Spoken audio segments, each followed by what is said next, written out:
अगर आप बकरियों के शौकीन हैं या बकरी फार्म बनाना चाहते हैं तो आज की वीडियो आपके लिए है स्पेशली कि वो कौन से लोग हैं जो बकरी फार्म बनाते हैं और फिर नुकसान में बंद कर देते हैं या उनको बहुत ज़्यादा नुकसान होता है। आज की वीडियो देखने के बाद हम आपको अपना तजर्बा शेयर करेंगे कि हमने कौन सी गलतियां की, कहां से सीखा और आप कैसे सीख के बकरी फार्म स्टार्ट कर सकते हैं। बकरी फार्म का आपने सुना होगा कि ये बड़ा प्रॉफिटेबल काम है, बड़ा मुनाफे वाला काम है, लाखों करोड़ों का काम है। ये शायद सही हो, लेकिन कोई आपको ये नहीं बताता कि इसमें नुकसान क्या है और वो आप उन नुकसानों से कैसे बच सकते हैं।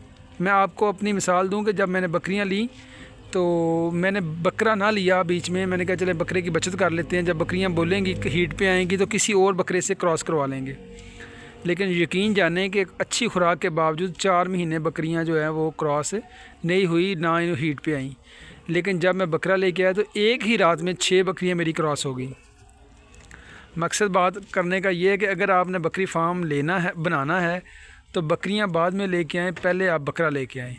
बकरा किस नस्ल का लेके आना है, कितना महंगा लेके आना है, कितना अच्छा लेके आना है, ये आपके बजट पे डिपेंड करता है। अगर आप न्यू फार्मर हैं तो आप बहुत महंगा बकरा ना लेके आएँ, बकरा मुनासिब कीमत का लेके आएँ, 70-80 हज़ार का, लाख रुपए का मैक्सिमम। 1 लाख से नीचे आप रहें, क्योंकि अपना बजट और अपना जो बिज़नेस है वो स्टार्ट पे ही आप सही तरीके से लेके चलेंगे तो ही प्रॉफिट होगा, अदरवाइज़ नहीं।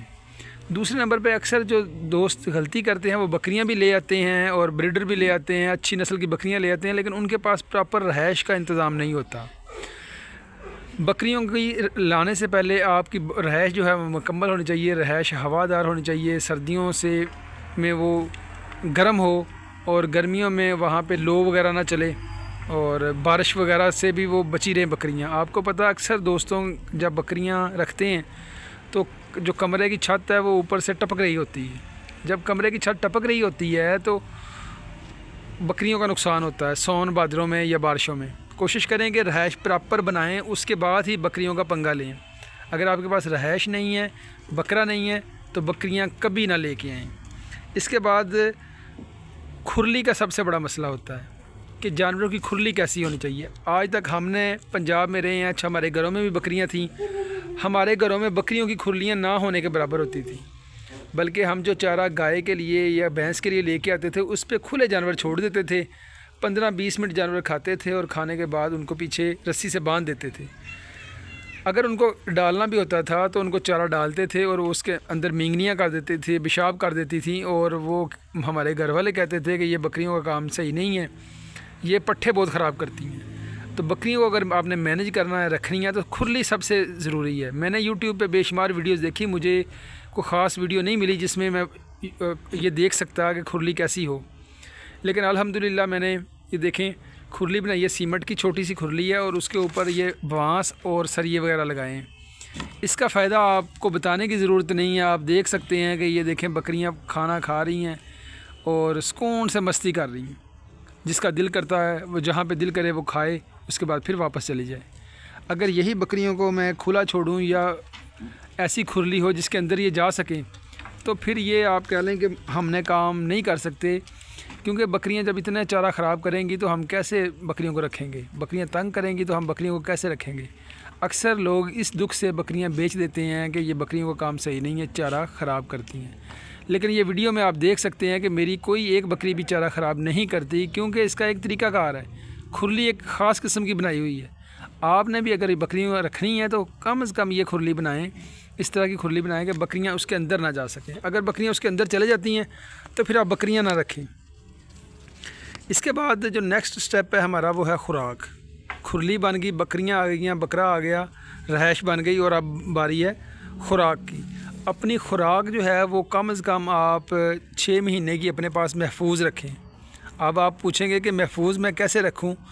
महफूज खुराक जो है वो खुशक खुराक, जिसको तूड़ी कहते हैं, ये देखें तूड़ी खा रही हैं, सर्दियां हैं तो ये तूड़ी की खुराक है, ये खा रही हैं, और इसके साथ हल्का फुल्का सब्ज़ चारा वो डाल देते हैं, उसके ऊपर थोड़ा सा वंडा डाल देते हैं ताकि बकरियां जो है वो तूड़ी खुश होकर खा लें।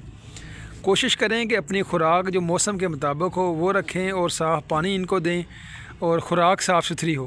गंदी खुराक या गंदी तूड़ी या गंदे पट्ठे गले सड़े वो इनको बिल्कुल ना दें, जिससे बकरियां बीमार हो जाती हैं। तूड़ी आपने देख लिया। पानी का सीन ये देखें, ये पानी साफ़ मैंने भर के रखा हुआ है, बकरियां खुद ही आएंगी और पानी पी के वापस चले जाएंगी।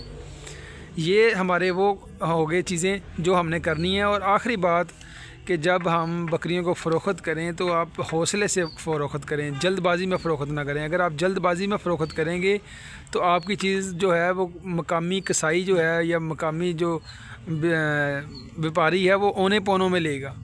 तसल्ली से बकरे जानवरों को आप मंडी के लेके जाएं, मंडी इनकी तैयारी अच्छी करें और मुनासिब रेट पे बेचें, अच्छे रेट पे बेचें, अच्छा रेट डिमांड करें।